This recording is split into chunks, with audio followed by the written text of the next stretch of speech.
Yeah, look, it's prayer water cocoa. You can jump up on it now, you don't need the pogo. Yeah, we diving off, bitch, we about to splash. All up in the deep end, but we ain't up on a boat though. We gon' stir it up some similar to cake batter.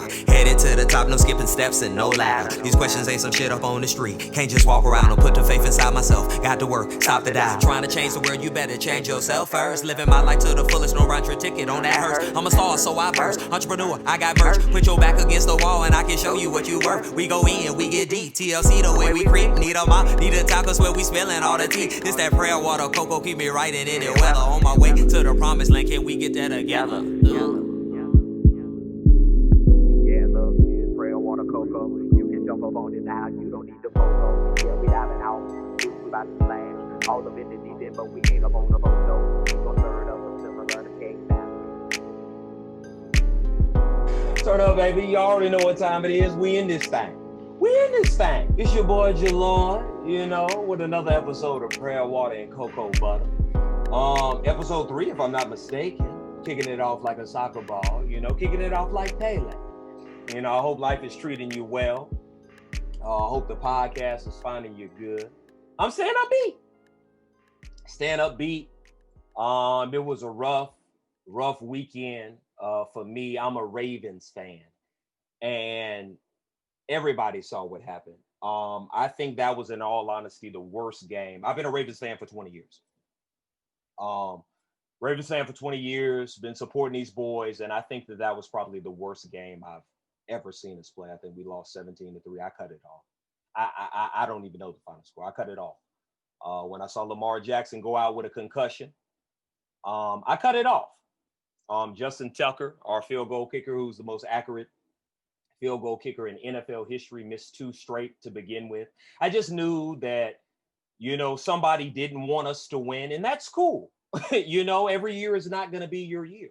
Anybody I bet about the game, stop contacting me. Stop. Seriously, stop contacting me. You should have shook on it. I can't control that. If we didn't shake on it, then a bet it's not a real bet. People all in my inbox, Jaloy, that's not fair. It's COVID-19. I don't give a damn. If we didn't shake on it, then it's not a real bet. Go ahead with all that. Stop the cap. And it's crazy, how people do. My sister is a Cowboys fan. How? I don't know. I'm from Houston, Texas. I don't know how you're a Cowboys fan. I'm a Ravens fan. That's a little bit awkward to some, but it is what it is. She a Cowboys fan. Ridiculous. Foolishness. He was like, texting me, hey, I saw your team had a tough loss. Sharon, stop. Okay, your team didn't even make it to the playoffs. Your team didn't even sniff the playoffs. All right, y'all got a ginger as a quarterback. Andy Dalton, a ginger.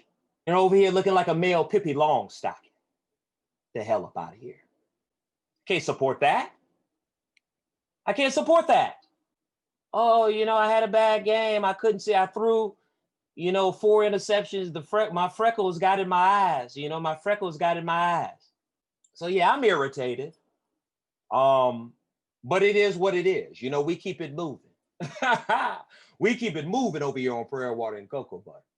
Sipping something exquisite. Today we on that J-Seeds. Apple cider whiskey. Quality. I'm not going to complain. I just keep it simple. Do a little bit on the rocks, get you in the right mood. That's all we're trying to do. But hey, y'all know what time it is. Listen, let's get into the word. Fuck what you heard. We give it to you straight. No chaser with no curves. Let's get into the word. Hey, let's get into the word. Hey, okay, let's get into the word. Fuck what you heard. We give it to you straight. No chaser with no curves. I say, let's get into the word. Let's get into the word. Let's get into the word, man. Prayer, water, and cocoa butter. Y'all know what time it is. MLK Day. You'd be a fool if you thought I was going to start anywhere else. MLK Day. We got to show respect. I'm sorry. We got to show respect over here on Prayer, Water, and Cocoa Butter. That's what we do. Rest in peace to an icon, to a legend, an alpha, a father, a doctor, a Nobel Peace Prize winner, reverend, a preacher, a revolutionary. Um, I've mentioned before that I went to Morehouse uh, for 1 year. I had a lot going on. I was spending way too much time at Spelman. I knew Spelman's courses better than I knew any of my own. Like, nigga, you were ace in female gymnastics, but calculus, you don't even show up. You don't even show up. So I did too much. I did too much, and I didn't graduate from Morehouse, but I went. Martin Luther King went there, and it was phenomenal experience to go to a place like that, and you just could obviously feel his energy. And it's so crazy, coming up as a kid and coming up as a younger person, reading about people like Martin Luther King and the things that he was dealing with, and you just thought that was so crazy. And so, damn, the 60s was wild, damn, that's crazy. And even though we've made so many advances and improvements, to be dealing with some of the things that we've been dealing with over the past several years, and it's amazing, that these are still things that are going on, that race just plays such a prevalent part in our society. It affects everything, how people feel, how they act around you, what they want to say and what they want to do. And, it's just so prevalent. If I was MLK, I don't know how I would feel right now. I think I would definitely feel like, hey, there's been some great improvements, but I think, it's so far, that we still have to go, but we pushing, we gonna get there. We gonna get there. Maybe not in my lifetime. Each one to teach one. Ain't that what they say? Each one to teach one. It takes everybody, and he's heralded as, a revolutionary and such a great person today, and there's statues everywhere. But look at what this guy went through in his time. Look at what Martin Luther King went through. He was hated, despised, by a lot of times by some of his own people, because there was a large faction of the Black society that felt that, listen, man, I ain't fucking with the nonviolence. I'm not getting down with walking and marching with signs and getting my ass beat. I'm more of the Malcolm X vibe. I'm more of a different vibe.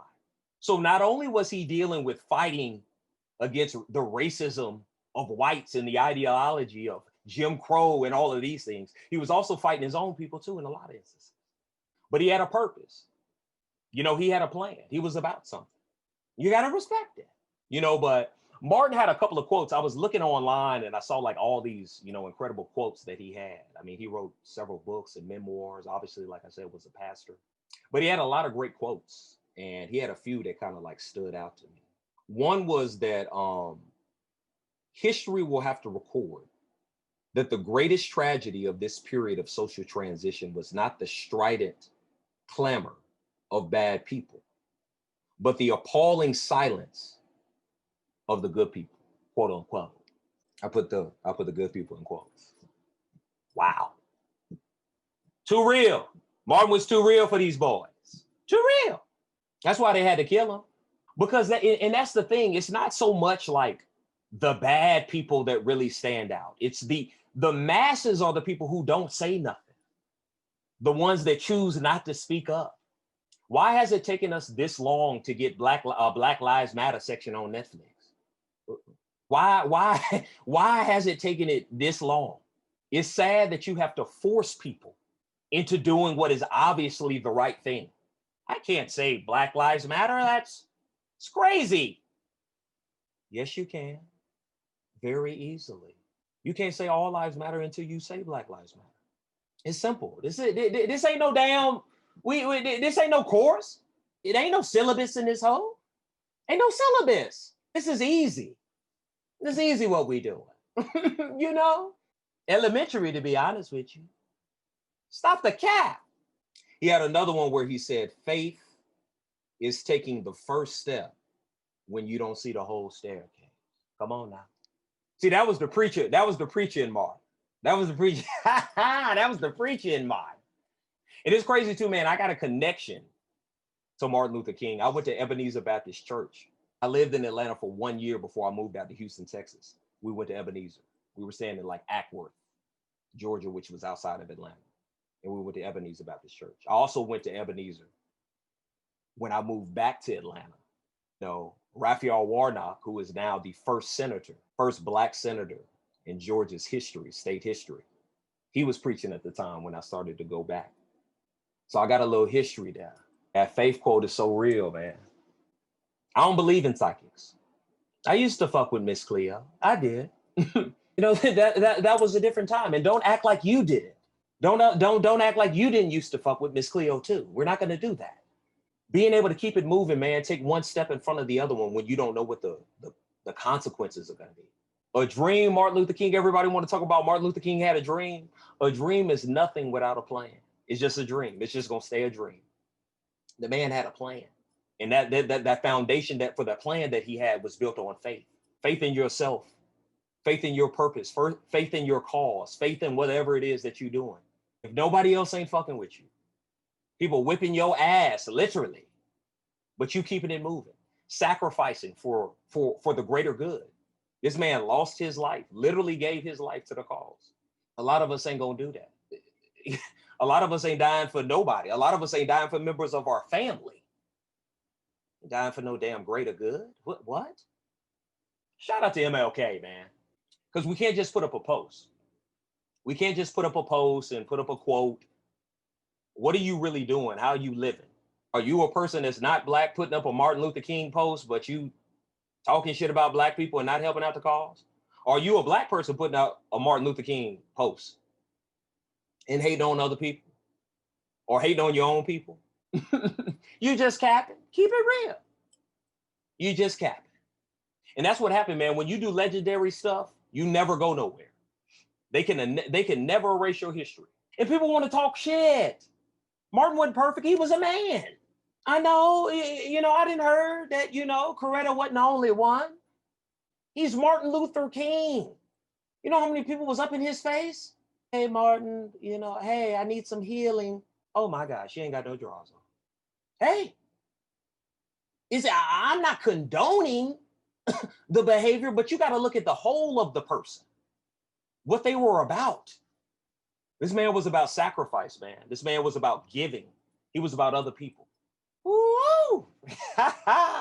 You already know what time it is. Yes, sir. Thought your boy Trump was going out silently. You were sadly mistaken. Man got them pardons coming up. Around 100 people. Pardons and commutations. Commuting people's sentences, which is where, hey, you got 40 years. He's taking the years off or getting you out of jail, commuting their sentence. So you got white collar criminals, high profile rappers. Trump is not considering pardoning himself. We'll see about that. Heard your boy Lil Wayne on there. Heard your boy Weezy. Weezy. Heard that boy Tucci on the list. And listen, I hope he does pardon Lil Wayne. I hope he pardons Lil Wayne. I hope he pardons Kodak Black. All the people that I like, I hope he does pardon them. Do something on your way out. I mean, if you even got off Roger Stone, Flynn and them boys, nobody wants to see Lil Wayne go to jail for 10 years. Who needs that? Lil Wayne got charged recently because he was flying in a private plane. He's a felon. He went to jail several years back. I think it was 2008 for a gun charge in New York.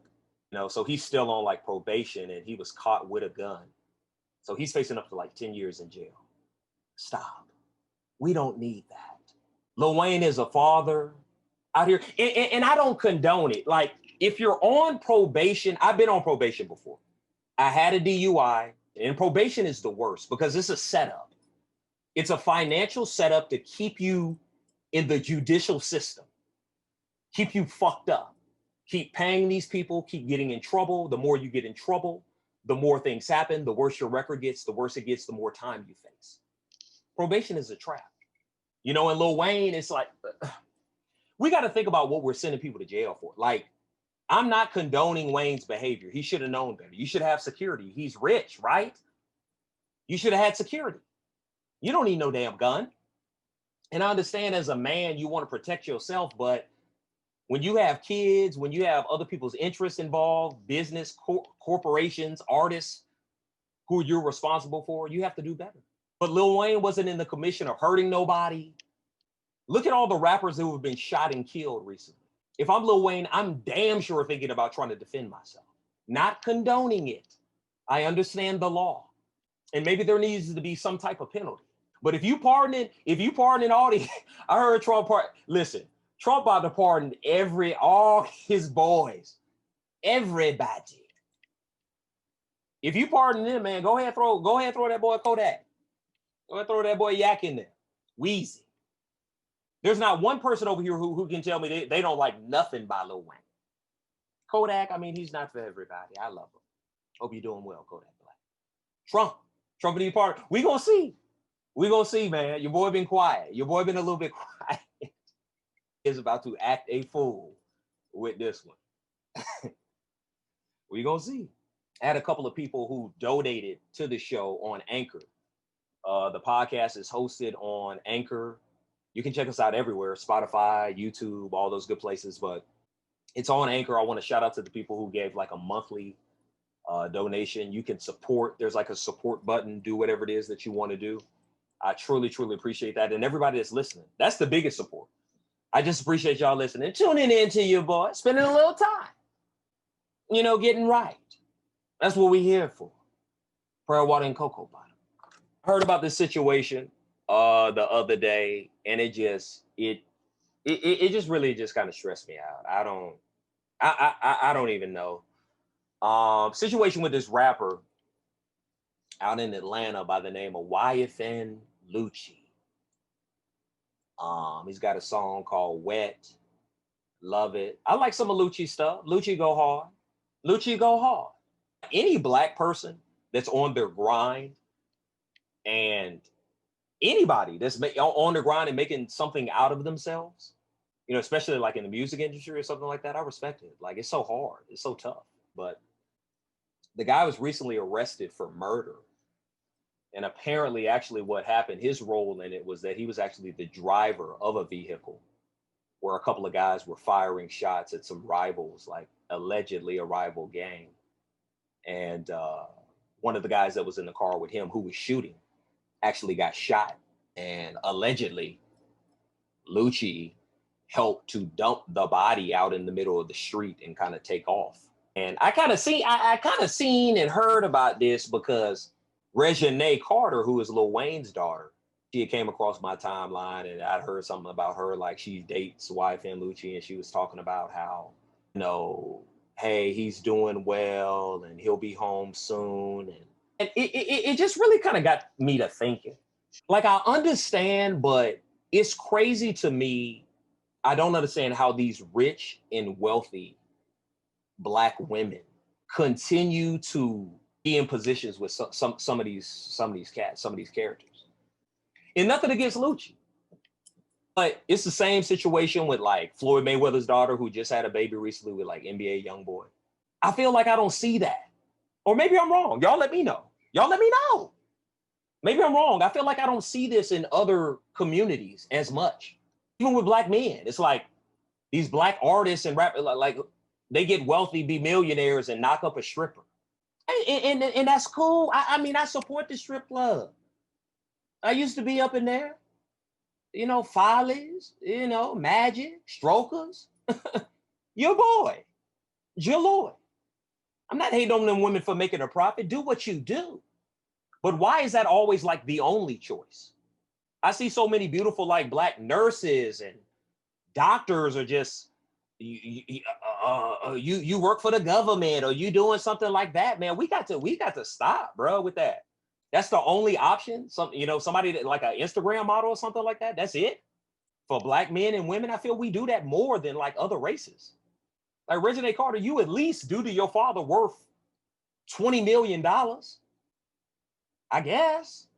And this is why I was actually talking to a Black friend of mine. And I told her, she had kind of went through a tough situation with this guy who had kind of like done her wrong. And we were talking about it. And I was like, man, you need to really consider dating outside your race. She was like, what? What the hell? I said, you heard me. Open your options. If you keep running your head into the same thing, what are you doing? If you keep trying the same thing and you keep getting the same results, what are you doing? And maybe you just hadn't found the right one. Maybe it's some of the things that you're doing. But I said, man, listen, give somebody else a chance. You never know. I find some Indian man or Latino man that be drinking your bathwater, slurping it down. And we got to do that, you know, because it's like I hear a lot of times like, hey, man, you know, people come out to LA and they start dating.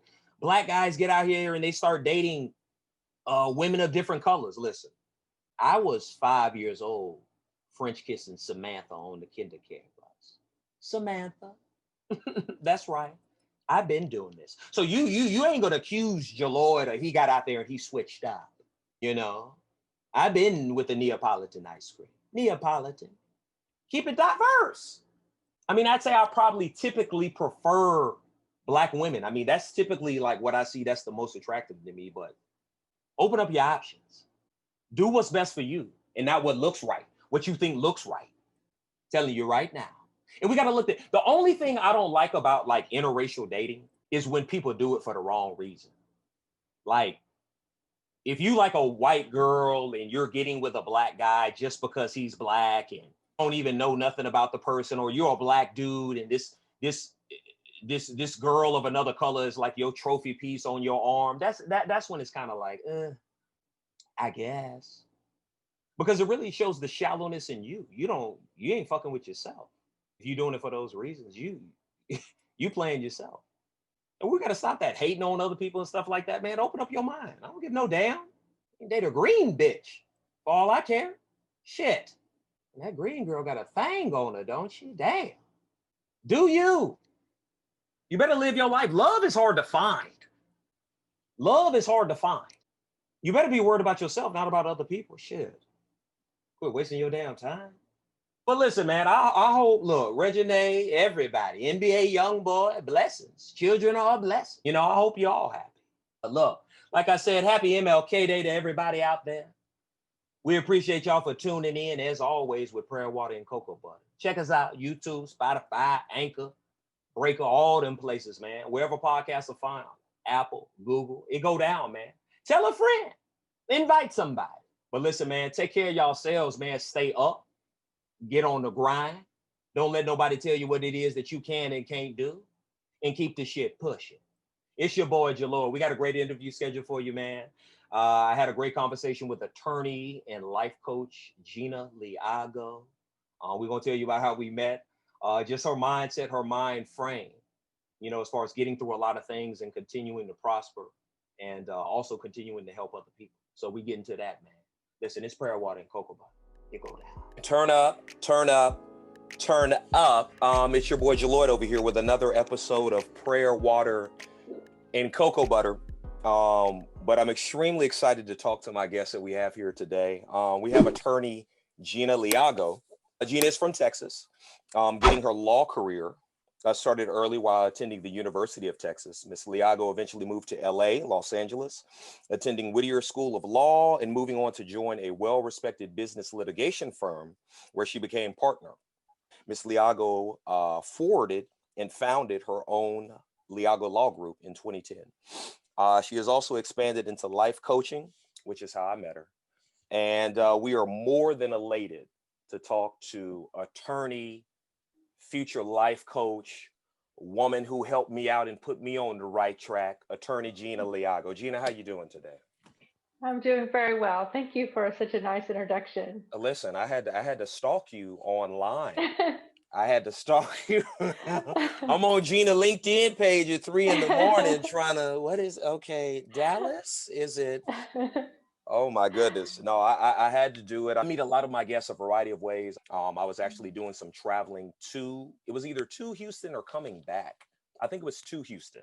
We met on a plane. I typically get on a plane. I have an adult beverage beforehand and I try to go to sleep.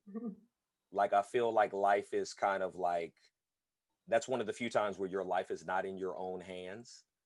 And it was rare for me to talk to somebody like the entire 3 hours, but you just kind of have like that aura about yourself. Like, I was like, oh my goodness. Like, I usually try to act like I'm asleep or I'm being bothered.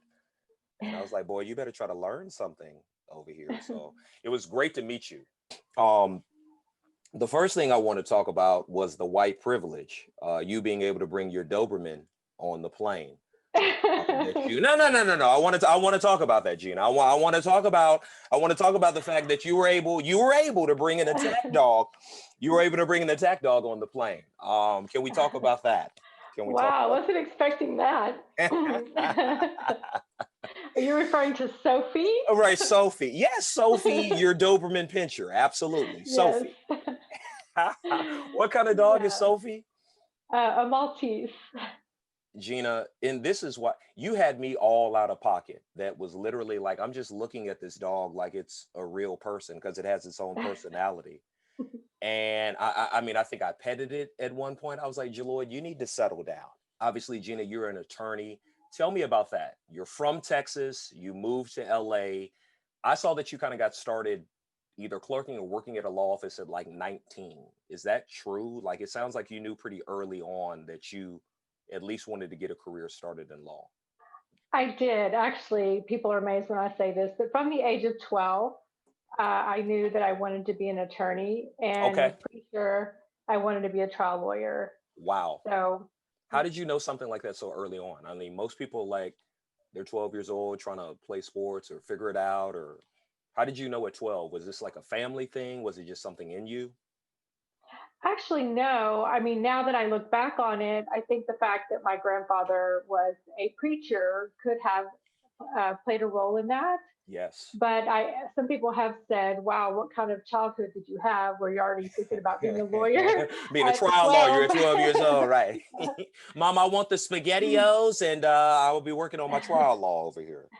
Yeah, I knew that I wanted to be financially independent, Yes. self-sufficient, Yes. and remarkably, no one in my family up until that point had a college degree, much less a Wow. graduate degree. Wow. So there was just something inside of me that knew that getting a good education would at least serve a foundation for, a decent life. Here, I was going to ask about the mindset behind coming to LA. And so I could only afford to apply to five schools. It was like the applications were like $50 each at the time. Yeah. And so I just had a dream of going to Los Angeles, going somewhere warm. Wow. And I've always wanted to leave Texas. I mean, I think Texas is a great place to grow up. But in terms of my entire life experience, I wanted it to be expansive. So Yes. I just checked one place. I didn't even know about Whittier School of Law. I wasn't familiar with UCLA or USC. So I just Okay. checked the box for Whittier, applied. I got accepted, and I got a really good financial aid program. So Okay. I traveled there to visit the college, and I mean, I fell see, in Gina. love. You ain't fooling me, Gina. Gina is about that check. Listen, Gina is not fooling me over here. Jaloid, they had a nice financial aid package, and that's how I got to LA. That's how I got to Exactly. LA. How was it like? Okay, you knew you wanted to be in LA. Boom, I'm here. Like, what was that like? Mm. Well, honestly, I felt like I was home. I know Okay. that sounds very strange, but I just felt Oh, like this was, it just felt right. like, were there ever times where you felt like, because it doesn't sound like you had any family out here, like a huge support friend system. Like, So what kind of kept you focused on your purpose? I knew it was very dedicated, and I set aside a lot of other things that people would do personally, like developing a relationship or having a Yes. family. Those things kind of got backburnered because I was so motivated on the career path. So, Yeah, listen, I know you are. Gina, we almost got into an altercation. I remember when we were talking, and I was like, we were talking, and you were like, yeah, like, hey, I've lived in, certain areas, Malibu, and just different things like that you were telling me. And I was like, okay, clearly she's successful. And I was like, yeah, this is great. I think I said something to the effect, I'm very country. I was like, where's your man? Or something like that. mhm, And you were like, mhm, Jaloid, mhm. excuse me? And I was like, no, I was just like, not that I was just like, you're, clearly a, a nice looking lady. And A lot of good things going on for yourself. Mm. But we kind of spoke about that. We kind of spoke about that because me, I think that has been a fault of mine in the past, is maybe focusing on the opposite sex maybe a little too much, Mm. and allowing it to be somewhat of a distraction. Tell me about the thought process behind trying to sacrifice some of these things in order to try to get to where you need to be. And also, are there times where you feel like that's something that you miss out on or that you would want? Well, I think, working through the law firm and working my way up to partner, I mean, I really didn't have the freedom. No, and I was gonna say, Gina, I've read quite a few John Grisham books. Like how many like I heard you guys are working, and for you to make partner, tell me what we're talking about as far as like the kind of time that is required. Like how many hours were you doing at a week, when you were like at your busiest with that firm? I mean, I've done as much as 90 hours in a week before. My God. Um, and, at least 60 to 70. And so they don't tell you that when you go to Jesus. law school. You Right? constantly have homework. Wow. Yeah. Because if you have court the Jesus. next day, you have to prepare for court the next day. Or if you have deposition, you have to prepare. So you're constantly Wow. preparing and executing. Okay. So It's a lot of again, it time. sounds like a lot of work, but I really loved it. You enjoyed it. I did enjoy it. You didn't really look at this as like oh my God, like I'm missing out on the being the wife and having the four kids running around and playmates for Sophie. Like this was more for you, like I have a purpose.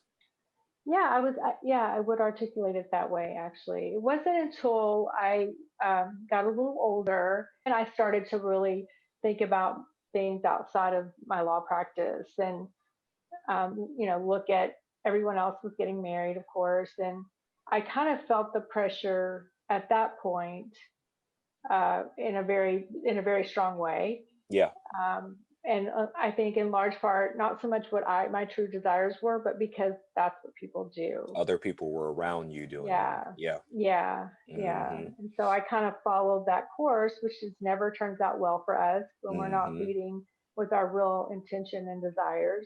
Yes. And so, that took the course that it takes for most people and Hmm. turned into a great, awakening for me. So I don't regret it. But the pressure of running into something before I was ready and maybe something that I wasn't even meant to have created a domino effect, which led to my spiritual awakening. So I'm very grateful for the experience, but Okay. as you can imagine, it's a very painful experience. Yeah, So I'm sure.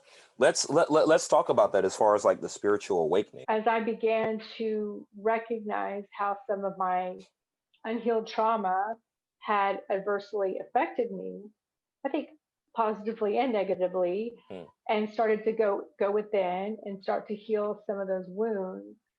I naturally started to look. It is a journey back to God. I Hmm. mean, all that spiritual awakening, trauma, and that inner work, it leads to God. And Yes. so that was kind of the catalyst. My divorce from a short-term marriage was probably the spark. Okay, so you've been married. Yeah, I was married briefly. Yeah. Okay. Now, when you say brief, how brief is brief? Is this under Well, a year? Is this under a year? I think on paper, 18 months. Yeah. Okay. Okay.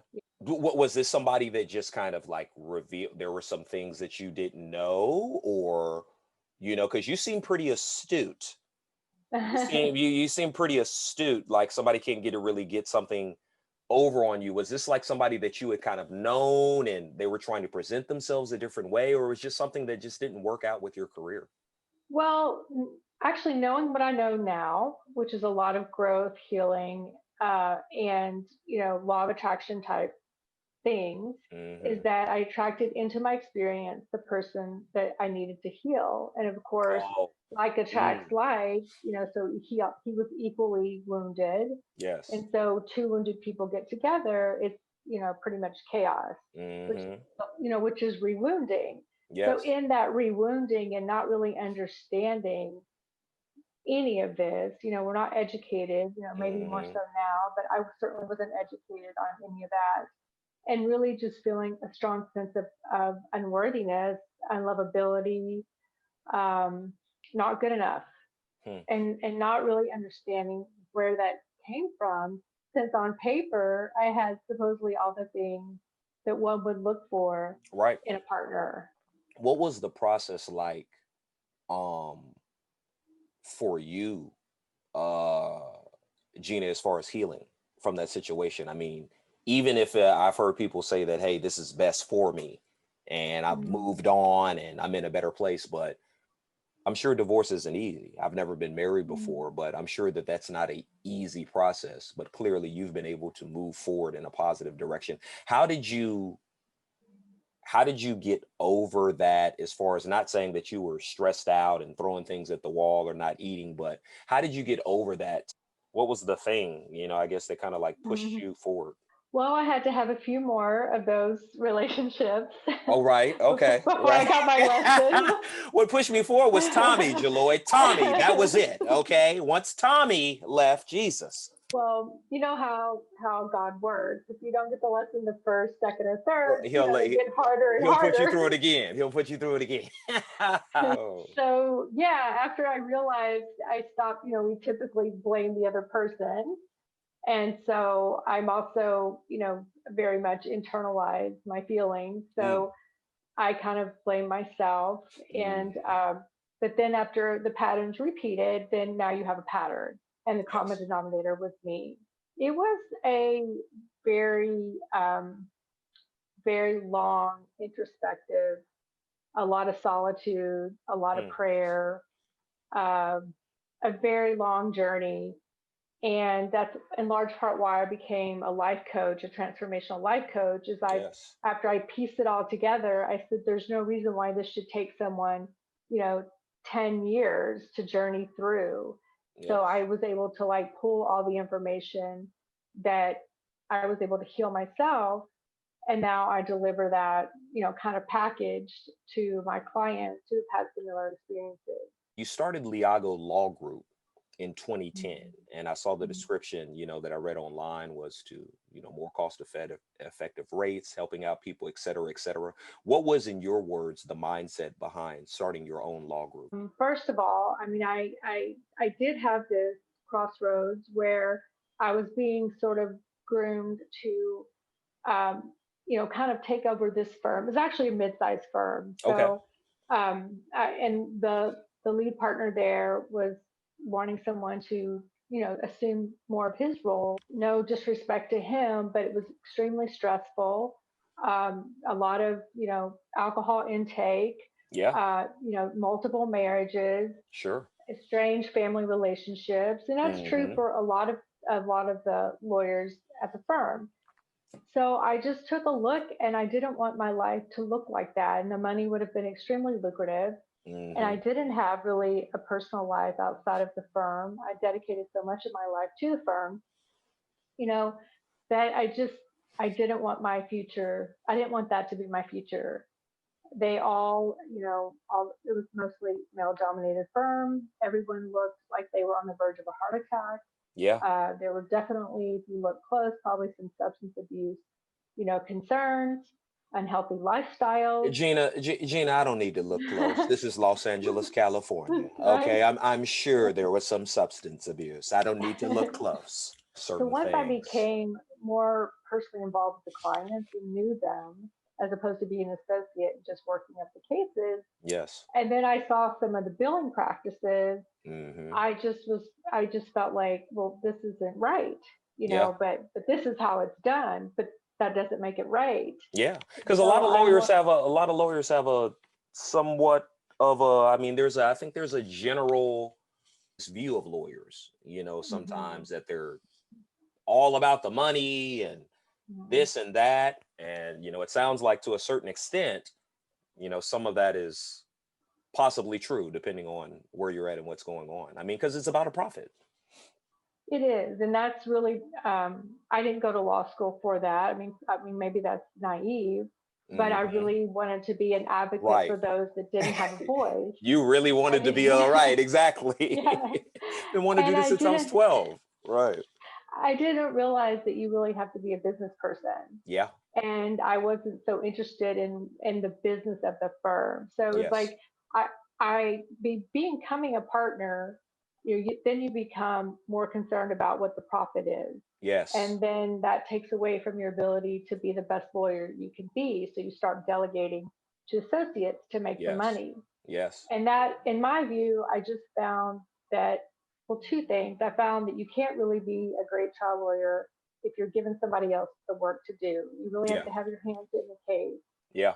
And secondly, it was a disservice to the client, and the client cares about their case because the younger associates, they can't find the things, they can't know the things that these Yes. seasoned people know. Yeah. And so I just felt like I wasn't really giving a quality service. Mm-hmm. I was more concerned with profitability and less concerned about client Yeah. satisfaction. And I was not using the skills as much as I wanted to try the cases. So it just wasn't turning out to be like so many things to meet my expectations. Were there any regrets that, hey, listen, I may not be getting the escargot at Ruth Chris, Mm-hmm. or was it everything that you had hoped for it to be as far as starting and founding your own practice? For someone that suffers from self-worth issues, it Yeah, was really a validating experience to I'm have sure. clients, a 30, 40-year practitioner, the lead partner, to come to my practice and get, the same level of service at a more reasonable rate and a more personal attention, because Yes. I'll do all the work on the files myself. So tell me about this transformational, we life coaching now. You the female Tony Robbins now. What's going on with that? Like, tell me about the process, because I believe we had talked and you actually had to take some classes, and this was even more work. So I had to kind of really figure out why I wanted to be a lawyer. And so what was kind of underneath that. And so kind of peeling back all that back, I was like, well, at its core, I like to help people, I like to give people a voice that don't have a voice. And so I was like, well, surely there's a way that I can do that Yeah. without killing myself in the process. Yeah. So I just started to really do a lot of introspective work, self-analysis, soul searching, Yeah. and that really led me to life coaching. Okay. I just, again, when I went through all of my inner healing, and I think that's something we always do. So I don't mean to say that I've completely, healed everything, Mm-hmm. but as I started to talk to people, and at first, of course, no one would want to have me, out for dinner because I'm like, oh my God, can you believe we have these wounds and we attract what we are? Gina, Like, please. I'm trying to order a Bud Light. Please. yeah, Gina, I want to talk about my wounds right now. yeah. So it turns out, yeah, people don't really want to talk about that. So, but I did, because I felt it was so vitally important to Yeah. grow. We also had to do pro bono clients in order to get our credentials. Okay. So that creates an interesting dynamic because people really aren't seeking you out for Mm. services. You're kind of asking people like to be your practice clients. And then, Mm-hmm. they've actually told other people about it. And so I have a pretty, full-time practice right now Mm-hmm. from that basis. Okay. So in terms of the time that it takes, everyone's different. I do think nothing can really happen in less than 90 days. Okay. And so some people go through a little bit longer, but generally the idea behind coaching is to move you forward, to not stay so focused on the past as with therapy. But basically, there may be some things in the present that are limiting you or blocking you because you haven't dealt with the past. Okay. So we do sometimes dovetail into the past, but it's really about moving you forward. Because I didn't have anyone like that. I Yeah. wish I would have had someone that I could have gone to so that I could have avoided some of these, painful experiences. Yeah. And so I'm offering that, and it's been remarkable. I mean, I think sometimes people are hesitant to go to therapy because they do have this idea that it's a painful process, that it's a Yes. long process, it could be expensive. Yeah. And so people don't get the healing that they need for those reasons. The unique thing I think I bring to my practice, which I didn't encounter on my journey, was real life application. Okay. I would hear concepts, but because of the professional boundaries, the therapist or counselor wouldn't really share with me, and maybe they didn't even have the experience to share Hmm. of how this shaped their life, how they used this and changed their life. Yes. So I give that personal experience to my clients. I Yeah. just I'll share how this worked in my life, and then they found that to be very valuable and helpful. And so when I was going through therapy, I would say, okay, well, can you tell me how that worked? Can you give me a concrete Hmm. example? Hmm. And oftentimes I wouldn't hear that. And for me personally, I felt it would be very helpful to hear a life application. If you Mhm. really focus on doing something different, you want to know about the life application, because that's Mhm. interesting. You talk about therapy like that. Like I said, I have friends who have been to therapy. Therapy, Gina, is not big in the Black community. Mhm. I think historically, I Mhm. think it's something that is definitely over the past several years has opened up a lot more, and people are a lot more open to it. Um, but I've never gone to therapy. I remember one time I thought about it in college. Gina, I think they asked me what my weight was on the fill out sheet. I ran out. Mhm. I ran out the back Mhm. door. I was just like, these Mhm. people gonna be all in my business. My mama gonna know I'm up in here at therapy at Georgia State. Mhm. You know, Mhm. no. I feel a little. I feel a little conflicted about it. I feel a little Mhm. conflicted about it. I mean, I know it probably depends on who you're talking to, but what's your feelings as far as your experience with therapy? Because you've done a lot. Well, so the most pivotal therapy I had was what's called EMDR, so it's specifically related to trauma therapy.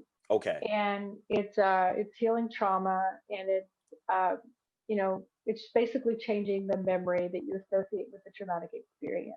Okay. But that is a very brief therapy experience. That should really not take more than 8 sessions, and that Okay. was true for me. So we're not talking about cognitive therapy, which is just talk therapy, which Okay. people do for years, because the Forever. talking really isn't that healing, because it's Hmm. a mind, body, soul. So talking about it has a more mental healing effect, but the traumatic experiences stay trapped in your body. Hmm. The emotion stays trapped in your body. So it's a mind, body, soul experience. So cognitive Hmm. therapy, in my view, can only take you so far. And it is nice Gotcha. to be heard, and to be supported, and to have a safe space to share feelings. Bringing those feelings up and feeling them is part of the healing process. But I feel like what is missing is, there's a lot of the spiritual component of it. Yes. So if you have a spiritual uh, application, and that doesn't mean necessarily that you're faith based, more Hmm. traditional religion. It just means if you have an awareness that there is a higher power, that we are learning lessons, that these things are here for us, not happening to us, and you can reframe that experience and pull out of the emotion and see how it positively impacted your life, or that you're stuck in a generational pattern. You're blaming yourself for something you Yes. didn't cause, that has been handed down through programming and generational patterns. You can release that guilt. So I feel like, at least Hmm. my experience with therapy, is that they didn't go at it from that angle.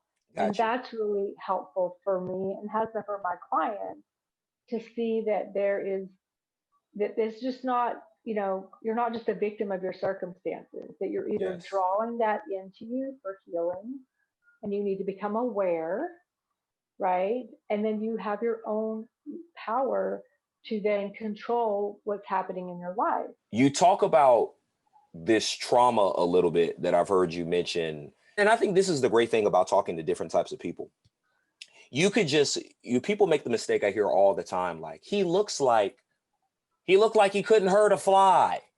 Or I think I was watching something about a serial killer the other day, just trying to doze off, something to help me go to sleep. And it was like the guy was this dude that everybody just they couldn't believe it. So I'm sure it's probably you've had situations where people look at you and you've maybe helped them out with life coaching and they're like, what is she talking about? What does she know about this? What has been your experience with, I guess, trauma?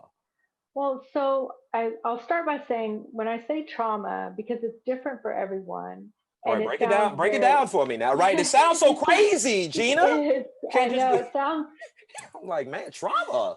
What's going I on? mean, trauma is when your brain is you're overwhelmed and you're in an experience that you can't control. Okay, And usually that stimulates the fight, flight, or freeze response okay. because you don't want someone saying, "Should I run from the bear? Am I faster than the bear? Should I climb a tree?" Because Mm-hmm, you're going to get eaten by the bear. So mm-hmm. there's this, biological mechanism when you are overwhelmed that your logical brain shuts down and your limbic brain kicks in, which is freeze Okay, flight. And so that's a traumatic experience. I came into the world premature. okay. I was 4 pounds and 2 ounces, and I was put into an incubator, Wow. which they no longer do. So that in and of itself is what they call attachment trauma. So I wasn't able to bond instantly with my mother. I was Mm, taken out of the womb and put into an isolation box, for six weeks. wow. From the get So go. from the beginning. Wow. So, and then my parents were divorced at 3. I had a father that suffered from alcoholism, eventually Hmm. took his life when I was age 8. Wow. Um, I had my older brother passed away from AIDS when I was 19. Wow. So, a lot of difficulty Yeah, in those experiences. certainly. And then my mother suffered uh, with an addiction from prescription pills during my high Mm, school years. So I became, very much like the parent and, hmm. taking care of the house, raising my younger sister. So all of that, that leaves, they leave wounds. Yeah, It leaves trapped energy in your body. You don't really get to develop a sense of self because you're having to be there for everyone else. yeah. And so there's a lot of codependency that comes out of that, the need to be needed. Hmm. So all of that, unbeknownst to me, was affecting my subconscious. So my subconscious Sure. was literally putting out a signal that, I'm not worthy, that Hmm. you can only love me based on what I'm doing for you, Yeah. not for who I am. That I really don't think you can teach something that you haven't experienced. Hmm. So I'm using, and I have all of them. Every time my clients, I'm like, oh, I have, Right, I have right, experience of exactly. that. Yeah. That happened to me. I've been through that too. I've been through that So, too.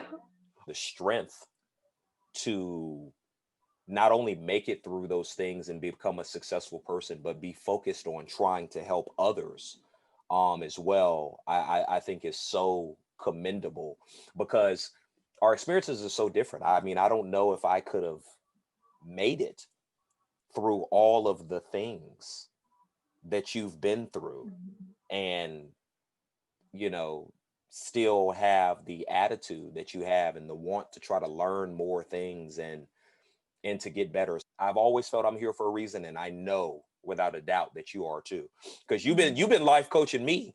I'm part of that pro bono plan, y'all.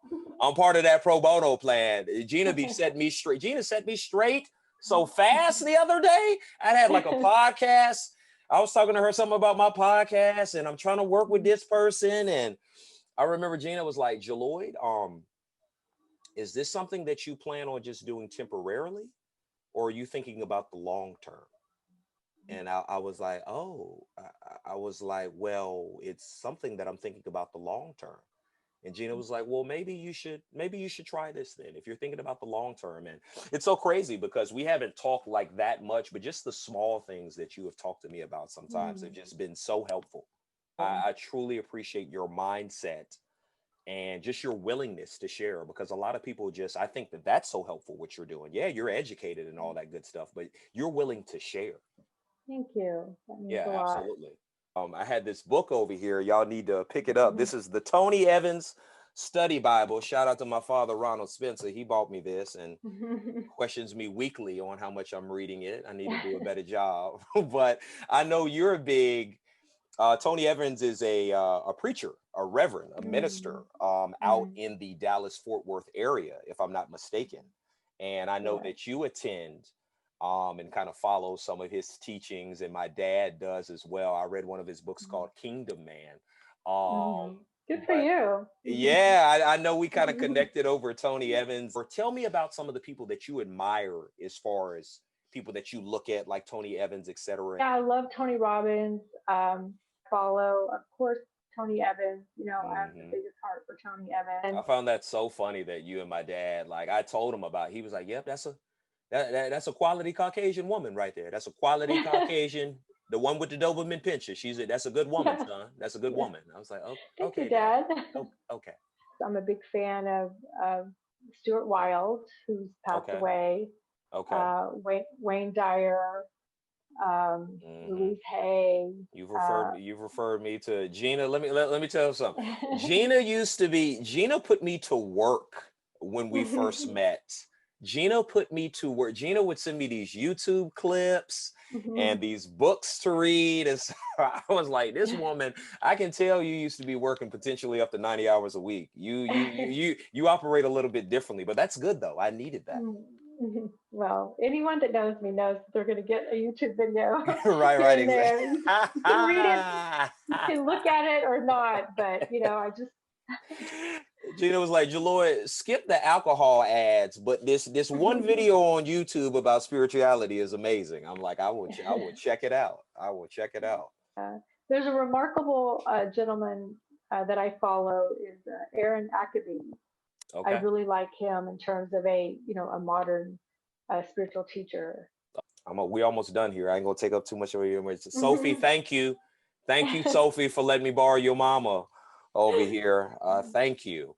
For me, Gina, like I said, the podcast is titled Prayer, Water, and Cocoa Butter. That's my thing. But what would you say is your thing or your things that kind of keep you together? For me, it's prayer, water, and cocoa butter. What is it for you? Well, definitely prayer and meditation. Okay. I'm a really big fan of a work called The Course of Miracles. Okay. And that's the literature that I go back to open up my heart space. You know, if I find that I'm getting more into the analytical side of my brain, yes, I need to get back to more of the heart space. Okay. It was written by two atheists that were professors of psychology of Columbia University. Yeah, it's a really beautiful piece on loving thy brother, lifting thy brother up, forgiveness, healing, and knowing that you aren't separate from God, that we are all a part of God. So those are kind of my go-to things. I mean, the Bible, Dr. Evans, Course in Miracles. I'm a big fan of Ernest Holmes' teachings in Science of Mind, The Power of Belief, and prayer, meditation, exercise, and solitude. Okay. It's a long list. That's a great list. That's a great list. I was like, what's Gina gonna say? Prayer, meditation, and olive oil. What is she about to say over here? Gina, listen, I think we didn't got all up in your business. And I appreciate you so much. I truly do. Please let people know where they can kind of find you. Maybe if they needed perhaps some assistance with Leago Law Group, or maybe they were interested in, potentially, being one of your clients as far as life coaching. How can people kind of contact you, or where can they find you or get in touch with you? So for life coaching services, my website is the best way to contact me. It's www.divinemindcoach.com, and then the law firm is legalawgroup.com. I know you're out there in Funky Town, Dallas, holding it down. It's been so crazy, all this stuff going on. I'm hopefully we can see each other in person sooner rather than later. But I want to thank you for joining us on Prayer, Water, and Cocoa Butter today. You are amazing. Take care of yourself. Thank you so much. Thank you.